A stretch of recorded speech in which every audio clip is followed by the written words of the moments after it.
చిన్నారి కథల వినోదానికి స్వాగతం. ఈరోజు మనం వేలం వెర్రి రాజు గురించి తెలుసుకుందాం. ఒకప్పుడు ఒక రాజ్యంలో జ్ఞానవంతుడైన రాజు ఉండేవాడు. ఒకరోజు అతనికి సందేహమొచ్చింది. వేలం వెర్రి అంటే ఏమిటి అని. అతను వెంటనే తన మంత్రిని పిలిచాడు. మంత్రిగారు, వేలం వెర్రి అంటే అర్థం నాకు చెప్పండి అని రాజు అడిగాడు. మంత్రి చిరునవ్వు నవ్వాడు.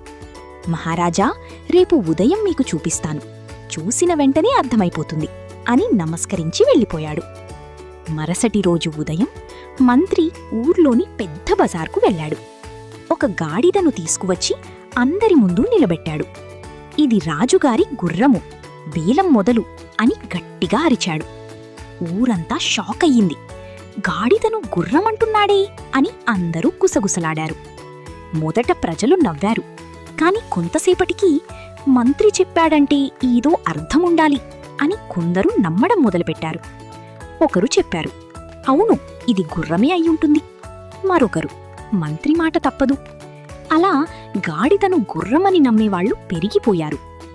రాజు ఈ దృశ్యాన్ని దూరం నుంచి చూశాడు. అతని కళ్లలో ఆశ్చర్యం. ఇది ఎలా సాధ్యం? గాడిదను గుర్రమని ఎలా నమ్ముతున్నారు అని రాజు ఆశ్చర్యపోయాడు. మంత్రి రాజు దగ్గరకు వచ్చి నమస్కరించాడు. మహారాజా, ఇదే వేలం వెర్రి. ఒకరు నమ్మితే మరొకరు కూడా నమ్ముతారు. అలా అబద్ధం కూడా నిజమైపోతుంది.